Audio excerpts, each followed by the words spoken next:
Emeka Nnaka, you're a motivational speaker, nonprofit founder, mental health therapist, former semi-pro football player, and Georgia Bulldogs fan. I'm so grateful that you finally were able to come on In Depth with Dion. Thanks for joining me. Thank you. I'm glad to be here. So how you feeling, first of all? A little nervous. I get to get interviewed by not only a good friend of mine, but Dion, you're doing a lot of great things too. And so I'm just glad to be, I'm honored to be on your podcast. Well, I'm honored that you're honored. I mean, you are known by many in Tulsa. Thousands know you as that guy who went on the Ellen Show twice. 3 times. Three times. But who's counting? But you've also inspired thousands of people across the nation with your personal story. There's so much, though, that people don't know about what you're working on now. So I really wanted to give you a chance to share what people can expect next from Mecca. Okay. Thank you for that. Right now, currently, the biggest things that I'm working on, I got 3 things that are in my chamber right now. I am working on finishing a book that is being written as we speak. I am in the process of, I'm going to launch a podcast. I'm launching a podcast as well. Yes. And so be on the lookout from where I sit with Emeka Nnaka coming soon. And also working on a nonprofit that is going to be tasked with building adaptive and accessible homes. And so I am, got some things in the fire that I'm working on that I just want to keep doing good work. And so also I do have a newsletter through Substack that I'm actively working on and, getting content out every week. Hey, from where I sit on Substack with Emeka Nnaka. There it is. All right, so I know you've been asked this. This is probably the question you get asked more than anything else. What is your personal story? What happened that changed the trajectory of your life? Oh, that's the question now. The question I usually get asked is like, where'd you get those shoes? Or like that's the question I usually get. But so to answer that, I can start with my neck injury. When I moved to Tulsa, Oklahoma, I was just a 19-year-old kid, trying to finish college. And while I was there, I joined a semi-pro football team, and that was the direction that my life was going to go. I was going to play ball, finish, my degree, and hopefully find my way to a combine and join the league. Every boy's dream. And unfortunately for me, on a play I've made 100 times, I go down the field, I make a tackle, and I break my neck on the football field. At that time, I had no idea that what had happened would be as significant as it was. I just knew that something didn't feel right. And so I get rushed to a hospital, and there is where I find out that I broken my neck at the C5, C6 level, where they told me that I was paralyzed from my chest down and that I wouldn't walk again. And I was 21 years old when that happened. When I came back to Tulsa, I began this process of rehabilitation, and it's like, what do I do from here? So like when I was in the hospital, I thought, all right, I just got to get out of the hospital, because I was like, all right, I'm going to go back to my life once I get out of here. And slowly, I got out the hospital, and surely just with every day that passed, it was a realization that the life that I lived before, I was not going back to. And so that is when I really much entered into like the darkest time of my life, really just not knowing what my future held, what my present held. My past didn't have any value to me. It was just a mess. It was a mess of emotions, a mess of a lot of things. And I was just really fortunate that there were some people in my life that just believed in me even when I didn't believe in myself.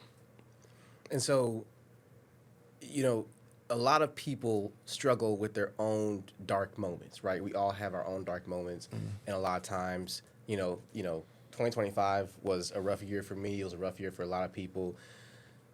To put it into perspective, can you walk us through what was it that took you out of that dark place, and what were some of the common questions you kept getting hit with while you were still in that dark place trying to figure it out for yourself? So I like to think about. I know 2025 was rough. I like to think back to like 2020 when I know that we all collectively were going through a dark time. Yeah, COVID. And during that time, I think the question, what I like to say is that we all find ourselves in these dark times, and we all have to answer the questions of the dark. And those questions are like, who am I? If you're going through crazy circumstances, a question that you're asking yourself is, what do I do? And then you also ask yourself, do I have what it takes? And answering those questions, not easy. And I think that when you face hard questions, a lot of people run from those hard answers, and that's what kind of keeps them perpetually kind of stuck in hard times. But when you face a hard question, you get that hard answer, you're left with doing something about it. If my question for myself at the time of my accident was, what do I do now, or where do I go from here?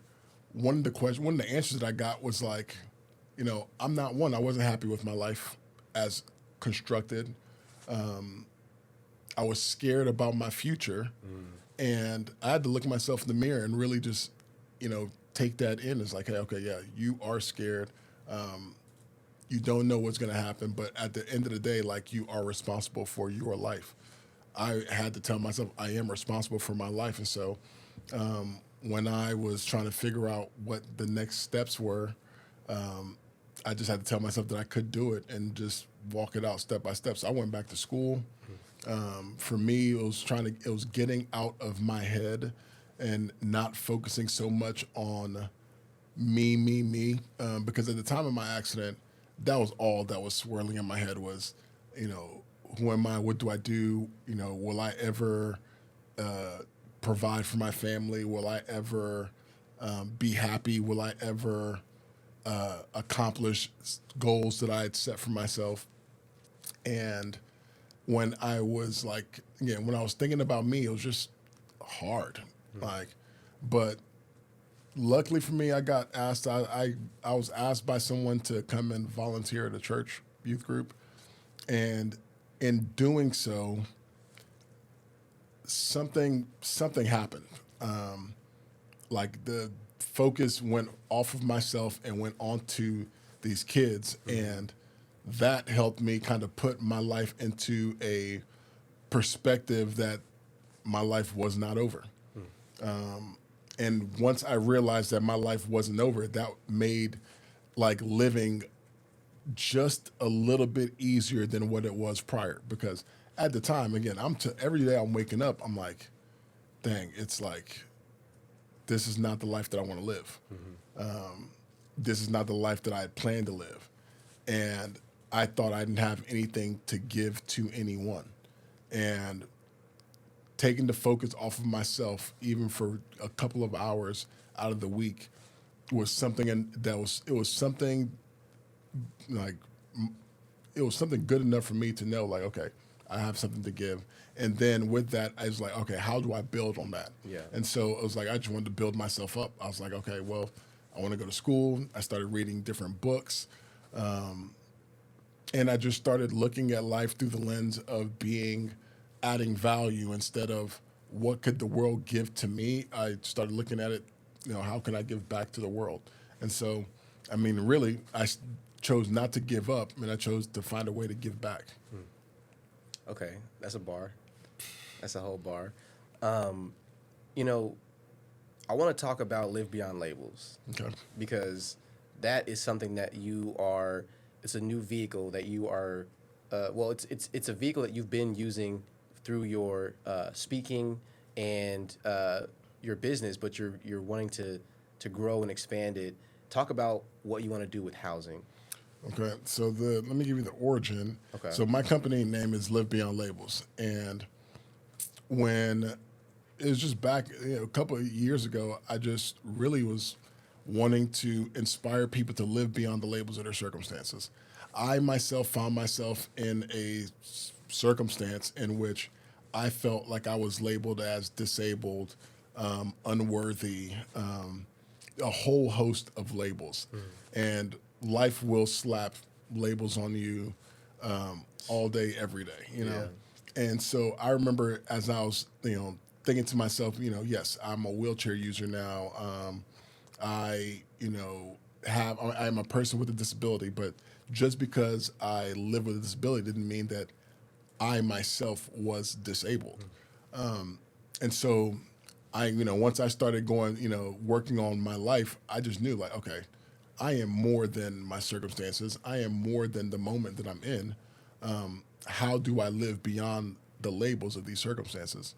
And so that's why I named my company that, And so again, going back to school, getting back involved in the community, these were different things that I knew with every day I was living beyond my own label. So how that has evolved is, I speak under that, and I have a whole methodology that is encompassed within living beyond labels, looking beyond labels, learning beyond labels, leading beyond labels, ultimately, so that you can live beyond labels. To answer your question about what I'm wanting to do with housing, so the nonprofit is about actually living beyond labels. Because for me, I experienced a house fire in 2018, in which I lost everything, and that was kind of the there was a series of unfortunate events that led me to get onto the Ellen show. But upon coming back, Tulsa Habitat for Humanity reached out to me about doing a housing project where they build an accessible, adaptive home for me. And so at the time, my apartment complex just went up in flames. So when they asked me, am I interested in this project? Yeah, I'm pretty interested in that. I think I'll take a look at it. Yeah, I'll take that.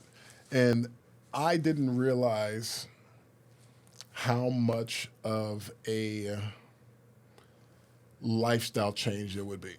So I moved into my house literally right before COVID. And so as we entered into those first couple of months where we are completely isolated, I don't know, I remember when we were Cloroxing our groceries, and we are 6 feet away from everybody. I remember entering this phase of life where I was like, okay, I'm isolated, but I'm isolated to this new home that was just built for me, and I'm learning to be at home.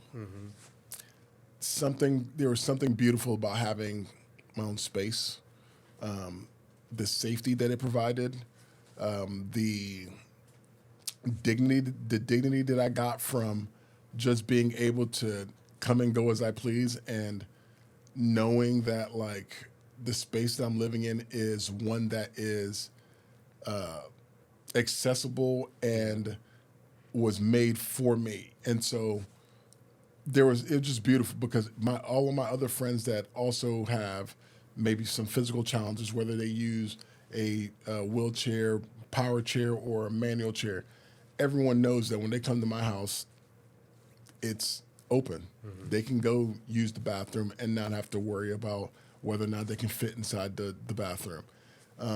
They could come and not worry about whether or not they're going to scratch a wall up because it's too narrow, or if they're going to have to bring a ramp because there's stairs, too many stairs or whatnot. Things the vast majority of us never think about.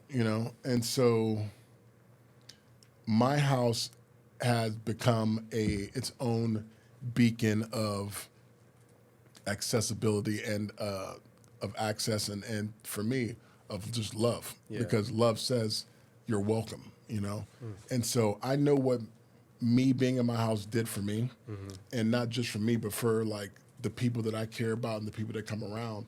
And I just feel like other people deserve that kind of happiness. That other people deserve that kind of access to living. And so I just want to do my part and provide where I can.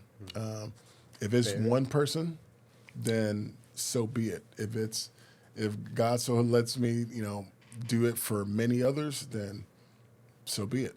So right now, I feel like we've been in a housing crisis for a host of different people.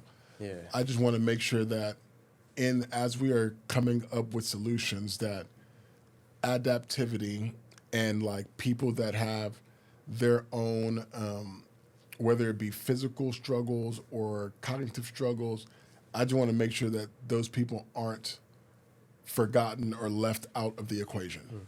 And so again, what I'm looking to do with the nonprofit is to not just build homes, but partner with people that are already doing it, and making sure that we have there's thought given to people that may look or live differently. Absolutely, absolutely. And there's so much work being done on that right now on the private sector and the public sector through, with the city of Tulsa. And so, I hope that you're able to find some partners that can, that you can help, instill some level of understanding around accessibility, because, it's one of those things, those issues that really get sidelined a lot. Yeah, and I think, it's one of those things that's like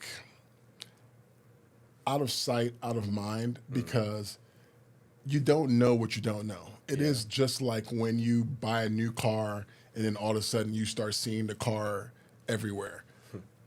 Unless you're in a situation or a way of living in which you see, someone with a disability, and you're actively thinking about how to create access for them. Unless you have someone like that in your life or you work around it, you don't think of it, And so I want to make sure that I am helping people think about it, even with people that are my closest friends that have watched me live and have had to help me live. I know that when they go out, they think often like, yo, can Mecca get into this building? And, I just want to create that kind of awareness for other people as well. That level of consciousness. Consciousness, great word, yes. So I want to take it a little bit back to, I first met you through work. When I first moved to Tulsa, working at Youth Services of Tulsa in the emergency shelter. And I think I had started right after you had come on Ellen that second time. I think it was like 2018. Yeah. What was the first time? No, right around then, because I got there in 2017, Okay. and then you came on. I was like October-ish, November-ish, Yes. 2018. So the second time, yes. After the second time. Yes. Okay. And I remember you just rolling up in there, all the kids, oh, Mr. Mecca, the staff loves you. And I just remember I got to know you only as how many people in Tulsa see you now. I never was aware of what it took to get to that point, right? I had met you after everything you had been through. And, for me, I guess one of the things that made me connect with you was just the authenticity, and just the down-to-earthness that you have when it comes to being able to talk to any type of person in Tulsa. I've seen you talk to people from literally every walk of life. Literally, we will be at an art walk, and I can't walk 10 feet because people keep stopping me. Like, bro, I'm trying to see the next piece. I'm trying to get some food, and you're over here talking to Joe Schmo and the whole crew. Yeah. What is it? I mean, that's something that you talked about, the kids around the football team would love you even before your accident. So that's something that you had. That's something who you were. Can you talk about what was it that instilled that in you? I credit a lot of that to my parents and my upbringing, because as someone that grew up in a faith-filled household, my mom has always raised me, not only to love God but to love people, and that the reflection of my love for God is through my reflection of my love for people.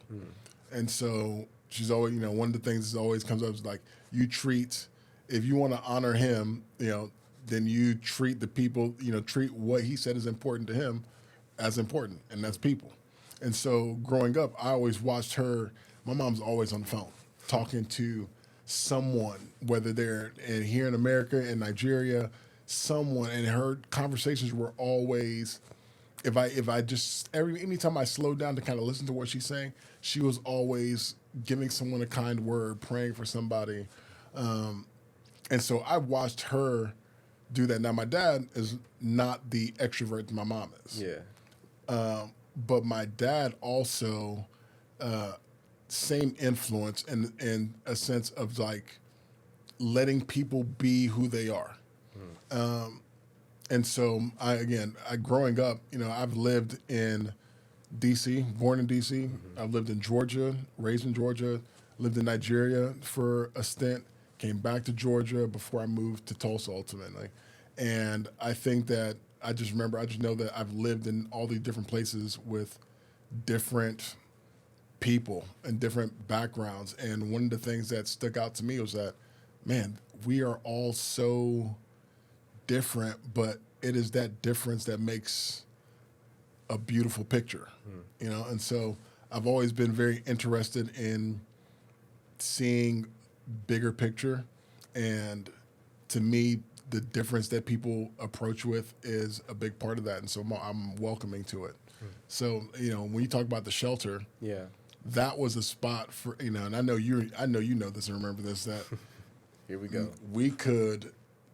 Every day was so different, and the kids that we got to really be there for were all so unique in their own way. There was no two kids alike. True. Even twins that would come in there were no twins that were alike, And that was always so fun to me, navigating, finding a common interest, a common ground, and knowing that no matter who it was, there's always something that we could connect to.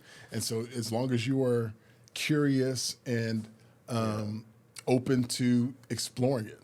Well, and that's one thing. That's one of the reasons why I wanted to bring that up too, is because, working at YST in the shelter wasn't always easy when you had kids with so much trauma, and just kids in general. I mean, teachers understand, like trying to organize a classroom and keep everything on track. I mean, they're human beings. They're kids. Sometimes they're going to have different issues with each other, with themselves, and so different things might come about on any given Sunday. But you were always able to level the tension. You were always able to, like, a lot of the kids. One kid made a drawing of you as like Professor X. Yeah. And that's kind of how I see you, as someone who has, maybe you have lost an ability in one area, but you certainly have a superpower in another area in the way that you're able to connect with people where they're at.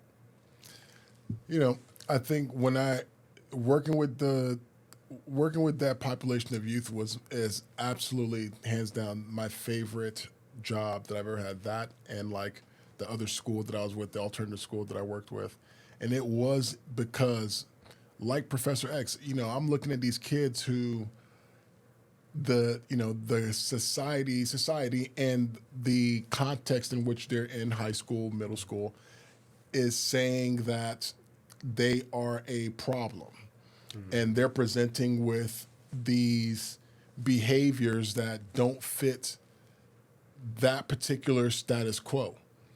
But when I was a kid, do you know what I used to get in trouble for? What? Talking all the time. As an adult, do you know what I get paid for? Talking all the time. And so here are the kids that I used to see superpowers in raw form. Like, if you watched X-Men, like when Cyclops first opened his eyes and shot a red beam out of his eyes, that wasn't productive. It was probably really destructive. Right. I can't imagine that when the girl Rogue, the first time she touched someone and drained them of their energy, that showed up as destructive. And it wasn't until they were able to get training and guidance, they were able to hone those skills and now use those skills to save the world. And that's the lens through which I see the youth, is like, here they are with these raw talents and these raw abilities that outside of the, in the context they're living in, it looks destructive, when all they need is some training and guidance, and they can channel that into some real life productive work. And so that's kind of how I see the kids, see anybody, is that they are a masterpiece in waiting. They just got some stuff, got to knock off some stuff, and that'll be good. I love it. I love it. Well, I'll leave it right there. Emeka Nnaka, Live Beyond Labels. Thank you so much for joining In Depth with Dion. Thank you, man. I appreciate it. Let's do it again. Absolutely.